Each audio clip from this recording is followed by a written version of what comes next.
Hello, hello, hello, everyone, and welcome to the Good Vibes Lifestyle live stream. And let me fix my camera. I was moving things around just before we got started. So, thank you so much for being here. It is Thursday, October 2nd, believe it or not.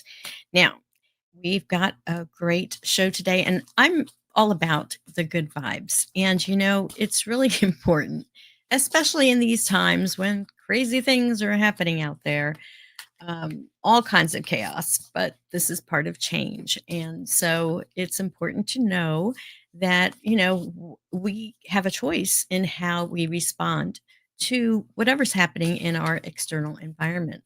And that's what this program is all about. Our motto is raise your vibe so you can thrive. So that means to be aware of what energy you're putting out there. And how are we aware? We are aware by our emotions. Are we in the lower spectrum of fear and anger and hate and depression, or in the higher vibrations of love, peace, joy, excitement, passion, enlightenment? Where are we vibing from? So, this is what's important, I believe. Of course, this is all my opinion and take it for what it's worth. If something resonates, great, use the information. If it doesn't, discard it. It's not for everyone. We're all on different paths, and being so unique individually is what makes the world such a great place and makes the universe such a great place. So I am, um, let's see, I am, um, oh, what did I do here? There we go. I'm streaming to several different social media places, and that includes several Facebook pages, Instagram, LinkedIn, and YouTube. So, from wherever you're watching, please put a comment. I can see your comments, put them on the screen. Let me know where you're watching from and how you're doing, because this is not just a one-way street here. I really want it to be more interactive. So, let's now talk. Um, I have a screen that's changed, so I'm not sure how to make it different, but, um, anyway, so that's what my, uh, uh, I don't know, lack of smoothness right now is happening because my screen has changed, and I'm not sure how to change it back, but it's all good. So, let's talk about how in the world. Nope, nope, nope, that's not it. Um, let's see how this works. There we go. I think it's that one. I don't know why this thing went that way, but there we go. That makes sense. Okay, here we go.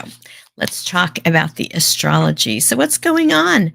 We are in the waxing phase of the moon because we had a new moon back on September 21st, and we are coming up on a full moon on October 6th. Now, October 6th, this is actually a super full moon, and it'll happen at 11:48 p.m. Eastern Time. So it's also known as the Hunter's Moon. Last month was the Harvest Moon. Harvest Moon is the moon that's closest to the autumn equinox, which was the 22nd this year. But this moon in October is called the Hunter's Moon. So I guess this is the time when the hunters would do the hunt. And I know deer season is coming up soon.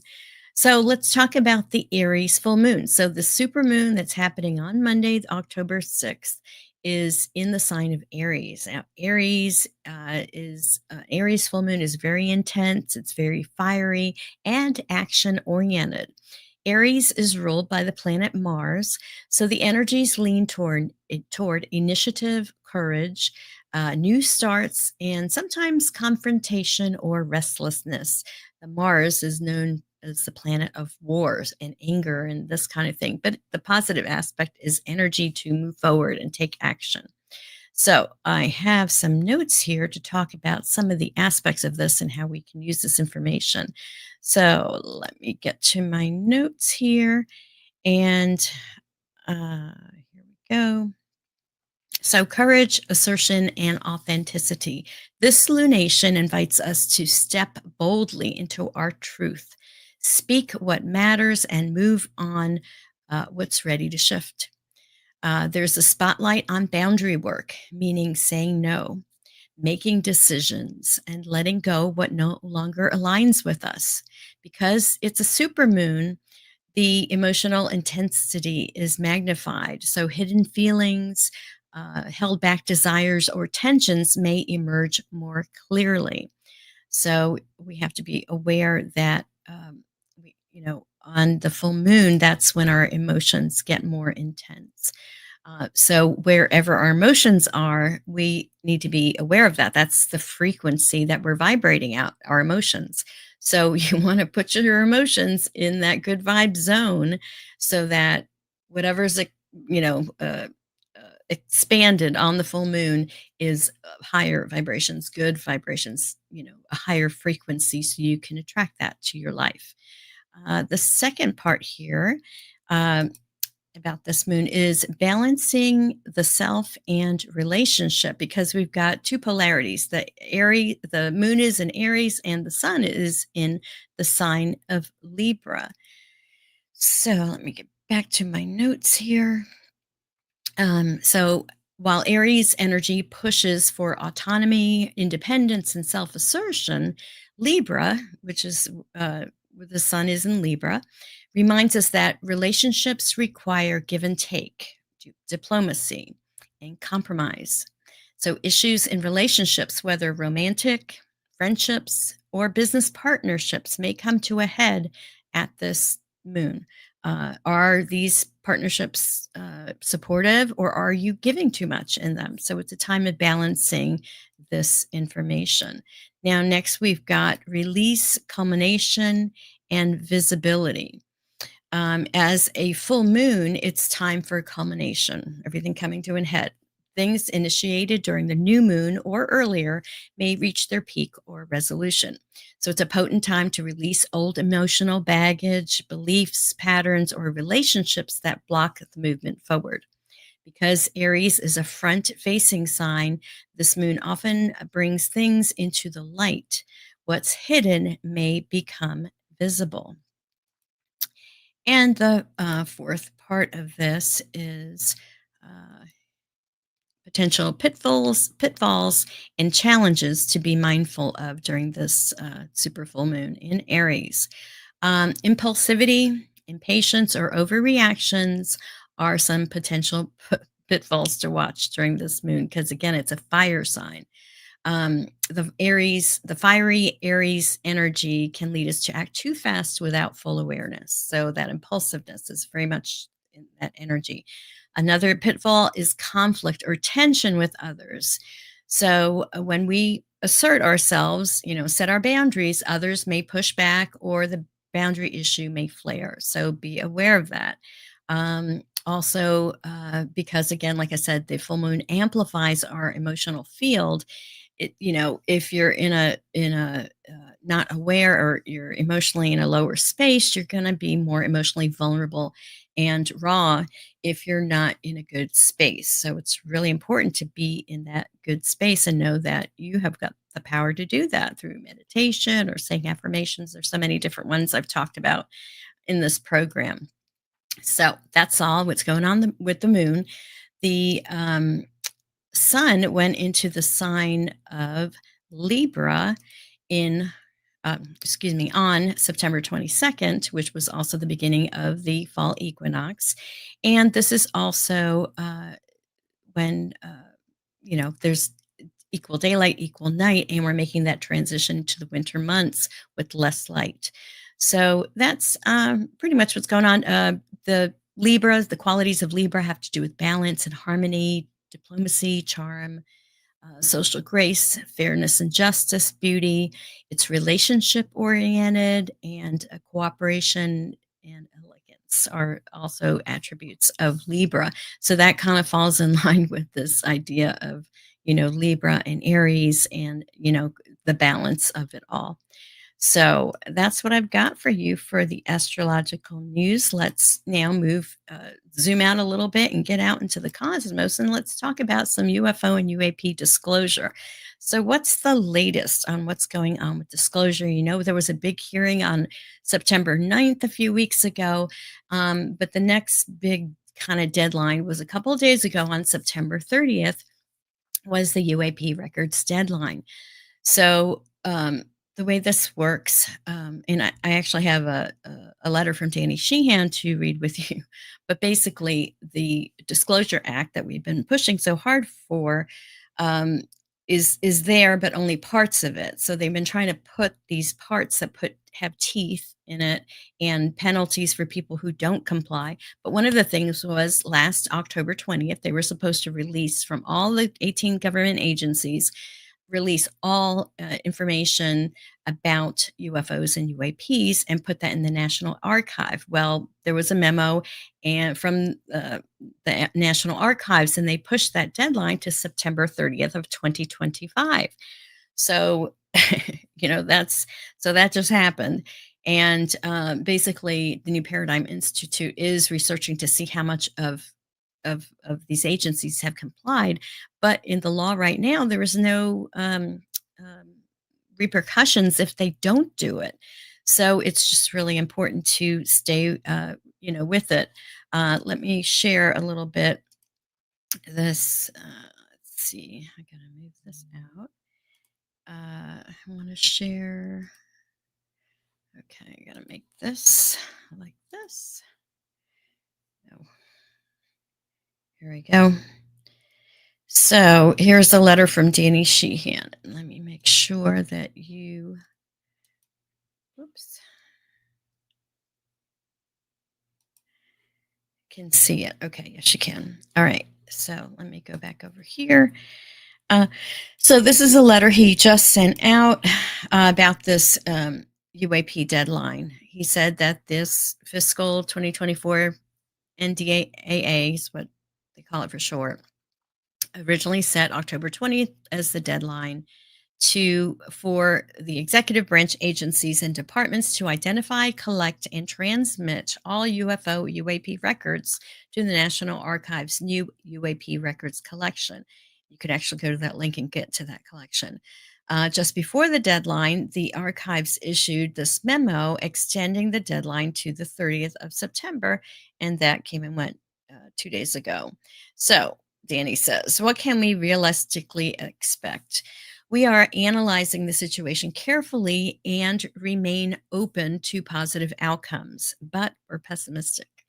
Unfortunately, the law passed 2 years ago lacks enforcement mechanism and does not impose penalties for noncompliance. And even with legislation in place, the system is riddled with carve outs, exemptions, and national security loopholes. Overclassification remains the rule, not the exception. As long as the UAP security classification guide is in force, the American public probably shouldn't expect meaningful disclosure from the executive branch without President Donald Trump personally intervening. But this rather concerning picture isn't the complete one. Continued public pressure has been working in recent years, and it remains essential to breaking the cycle of secrecy. The old axiom, the squeaky wheel gets the grease, applies. The more members of Congress who hear directly from constituents, the more they will continue to realize that the public demands transparency and accountability on UFOs and UAP. Our work, powered by your support, is critical to the mission of UFO UAP transparency. So, like he says, we're laser focused on what may or may not have landed in the National Archive for public release, and it may take some time before we know exactly what's playing out. So that is what's going on as far as UAP disclosure. Let me remove that and then add this. Okay. Oops. Yeah. There it is. No. I want to make it small, and it won't let me. Ugh. I don't know what happened here. No, that's not it. Ah, there we go. Okay, that's better. All right, so I want to do this and talk about Global Disclosure Day. So I wanted to continue there and talk about Global Disclosure Day. So on October 20th, when this deadline happened last year, and New Paradigm Institute created this Global Disclosure Day and to discuss what's happened and make it an event, right? So we have another one coming up, and that is on October 19th, in a couple of weeks from now. It's a Sunday from 1 to 5 p.m. Eastern Time. And you can actually get directly to that website, which is the New Paradigm Institute website. Just go to tinyurl.com/capital GVTV, and then in small letters, Global Disclosure Day. And that will get you to the website where you can sign up. They will have, I guess probably I think it's going to be streamed everywhere, but this way, I think it's a Zoom. So maybe you could ask questions and this kind of thing. And again, it goes from 1 to 5. So there's a lot happening. And actually, I do have some notes on what they're going to cover. So, segment 1, they're going to talk about UFO, UAP history, investigations, disinformation, and recent breakthroughs. Segment 2 of the Global Disclosure Day, they're going to frame disclosure as a grassroots movement for truth and accountability. And the third part is going to be a live panel that's moderated by Dr. Jim Garrison, who is the head of the Ubiquity University, and will feature Richard Dolan, Colonel Carl Nell, Danny Sheehan, Representative Eric Burleson, Ross Colhart, Anna Brady Estevez, Reed Summers, Chris Bledsoe, Kristen Fisher, and more. And so they're modeled on the UAP Records Review Board concept. The day will close with reflections from Dr. Jim Garrison and Danny Sheehan on the future of disclosure and the role of public action. So that, I'm sure they'll have a replay, but it's always great to be, in attendance live when there's something like this happening. It's a free online event. And again, to confront the truth about UFOs and UAPs and about the September 30th records submission deadline. So we'll have some more information then at that time. All right. So, in addition, next week I am hosting the third episode of Disclosure Dialogues. Now, this is a panel discussion, about an hour long, with 5 Citizens for Disclosure state leaders. And they've been the ones doing the work. I'm one of the co-leaders for the state of Florida. And we've had 2. The last one was actually doing commentary on the hearings. So if you want to check out this episode, just go here, and this will take you directly to where it will premiere on YouTube, tinyurl.com/. Disclosure Dialogue 3, and the 2 Ds are capitalized. And you can check out the previous episode. Dialogue 2 and Dialogue 1 are both available as well. And if you want to become part of the Citizens for Disclosure, for UAP disclosure, get involved. You can be a little involved or as much as involved as you want to. And it's ranging from phone calls to tabling at events and letting people know about this. But it's all part of, pushing forth for disclosure and for transparency in the government. So newparadigminstitute.org, that's where you can sign up. All right. It's time now for the Oracle of the Month. And this month, we're going to feature a new deck. It's called the Fairy Tale Heroine Oracle by Sharon Blackie. And let me pull this off and show you. There we go. The deck here, or at least, that's not the one I want. I want this one. Okay. You can kind of see it. This is the box, Sharon Blackie. When you open it, it's one of these flip type, and has a little ribbon so it's easy to pull because it's a thick deck. Oops. And here she has a little saying. It says, stories are spells. They change things. May they and the images you encounter in this deck offer sound guidance for your heroine's journey. So I can actually read a little bit from the book that she's got. She's got a little booklet here. And yeah, let me just read you um, a little bit about what the thought is behind this. She says humans are natural storytellers who make sense of the world through tales. Fairy tales hold rich, deep lessons that reveal a pathway toward living more fully in the world. This transformational oracle will guide you to unlock the archetypal power of the tales and help you believe in the possibility of change. In its four suits, each card represent a critical aspect of the heroine's journey and your journey. So they're called tasks. They're task cards, places cards, guides cards, and tools cards. Task cards represent the work that must be done to grow and transform. Places cards depict the magical locations through which the heroine will have to pass. Guides cards characterize the allies and antagonists that she'll meet. And tools cards portray the objects that empower her to fulfill her destiny. Sharon Blackie is an award winning writer, psychologist, and mythologist who specializes in developing the the mythic imagination. She's the best-selling author of If Women Rose Rooted, Haggitude, and the Rooted Woman Oracle. So, these cards are very new, and but I've been shuffling them for us. So let's ask Spirit, what message does Spirit have for us through these cards? What message do you have for the collective, for the people watching now, and the people watching on the replay? And the card that I got here is Mirror.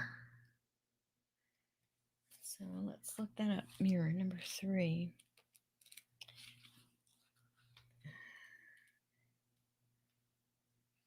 Hmm.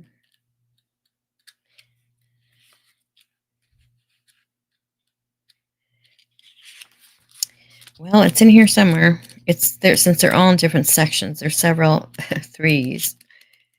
Oh, come on. Several threes.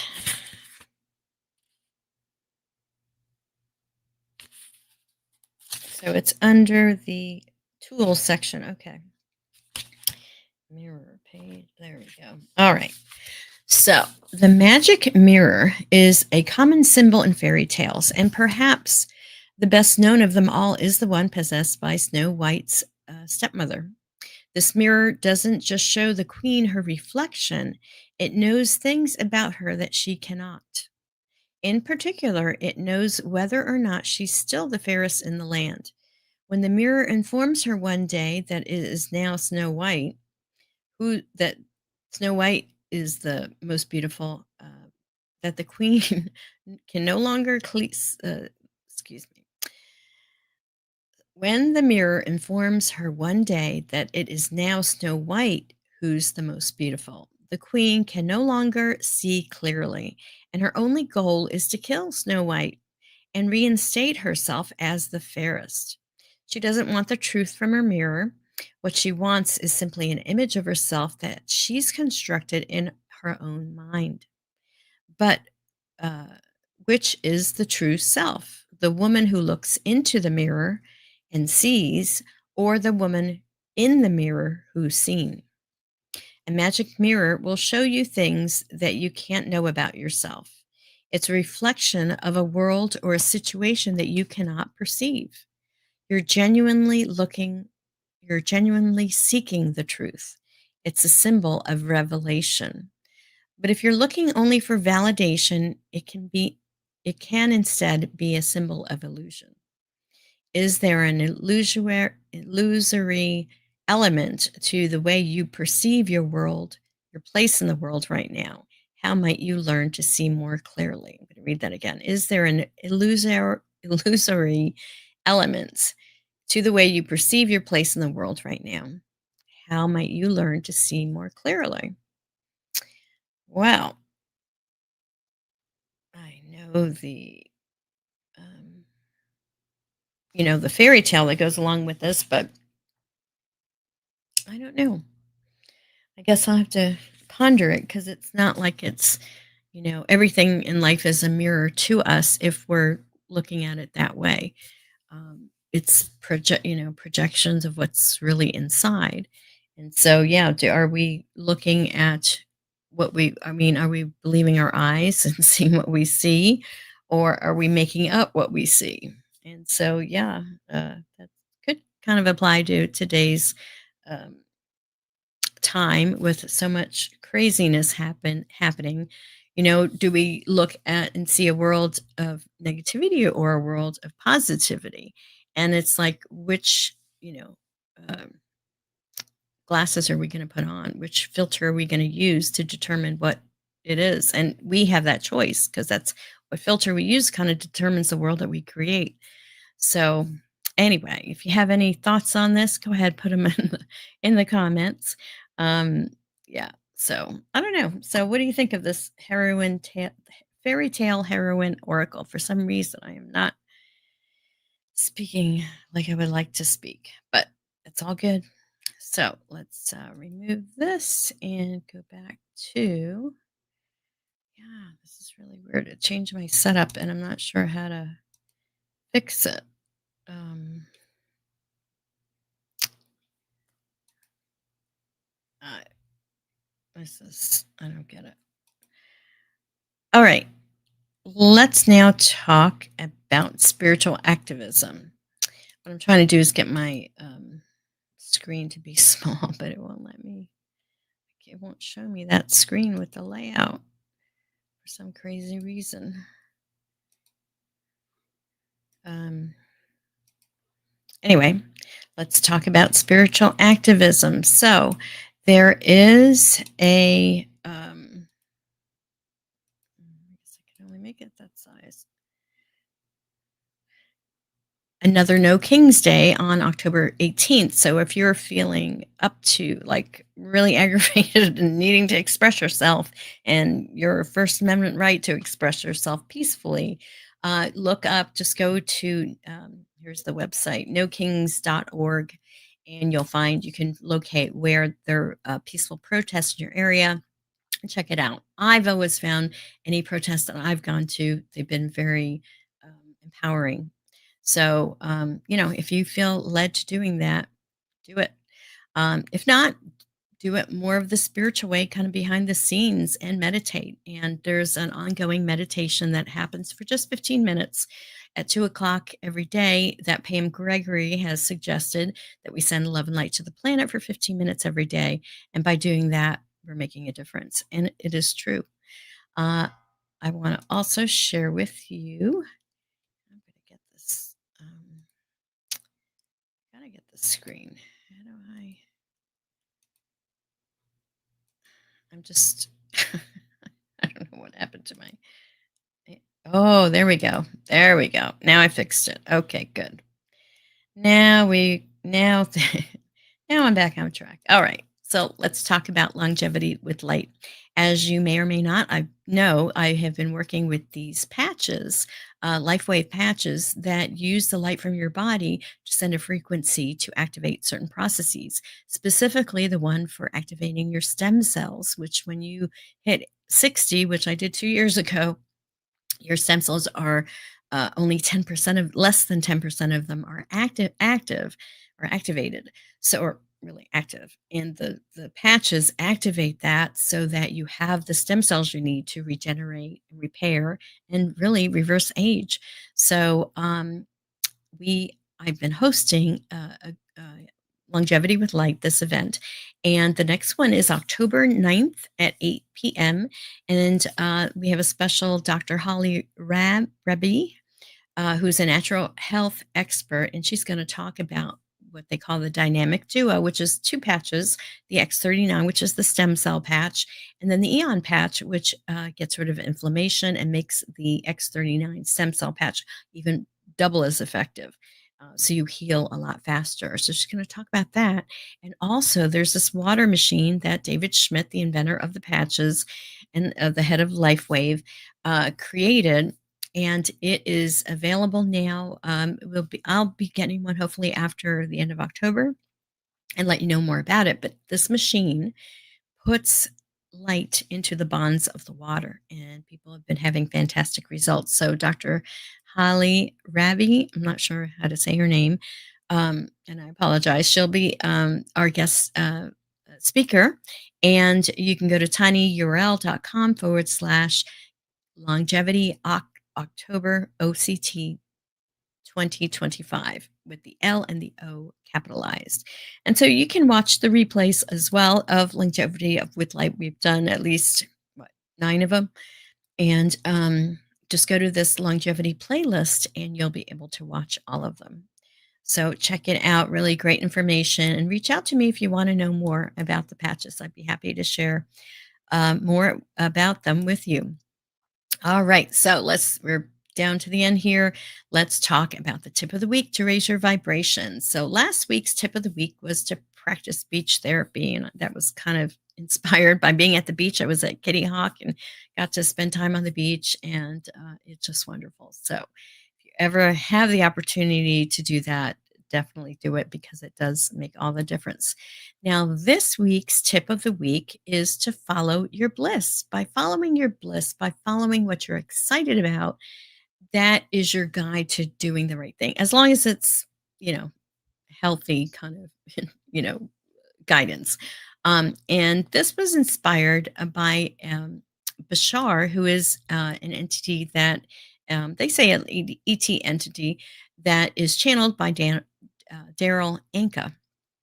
And so it's the 5-step formula. So I wanted to share some notes on that. Is a 5-step formula, and it is just called the formula. And so they also call it the excitement formula. And so, number one is to follow your highest passion or excitement, to do what excites you, what you feel drawn to, and do this as often as possible. So, this is kind of the lifestyle thing: is follow your bliss, follow your highest passion. So, right now, what would I love to do? Be doing right now, talking to you guys, helping you raise your vibration, inspiring the planet. This is my passion. This is why I do this. So that's the first step, right? Number two is to act on it to the best of your ability, to pursue your passion, to take it as far as you can, to really put your energy into it, be in it 100%. The third step is to have zero insistence on the outcome, to really let go of those expectations about how things must turn out. Allow the universe or your higher self to guide the result. I've always said it's better to go with the flow as opposed to try to go upstream and resist. So it's having zero resistance. The fourth part of the formula is to stay in a positive matter no matter what happens. So maintaining a positive, open, trusting attitude, even when things appear like they're not going well. So it's having just seeing the positive, right? And the fifth step of Bashar's 5-step formula is to investigate and clear limiting beliefs, to examine your belief system and let go of any fear based, negative, or outdated beliefs that block your path. So, this is very important. And I like to do this, when we're doing the new and the full moon times. These are the times when we're clearing our, you know, negative beliefs, things that no longer serve us. So, first, act on your highest passion. Number two, act thoroughly. Number three, release the outcome. Four, stay positive. And five, reevaluate your beliefs. So those are that's the 5-step formula that Bashar talks about. And I want to encourage you to follow your bliss. I'm giving you permission to do it. Do it. And this is the way to follow our intuition. All right, my friends. Sorry, it was a little bumpy episode today, but I hope you received some positive information and inspiration. So, if you've enjoyed the episode, please like, share, and subscribe. If you want to buy any of the oracles that I've shared, go to good-vibes.tv, go to my Amazon store. And, if you got some good information, share it with a friend. Let them know about this broadcast so that more people can learn how to raise their vibration so they can thrive. Take care, everyone. Peace out.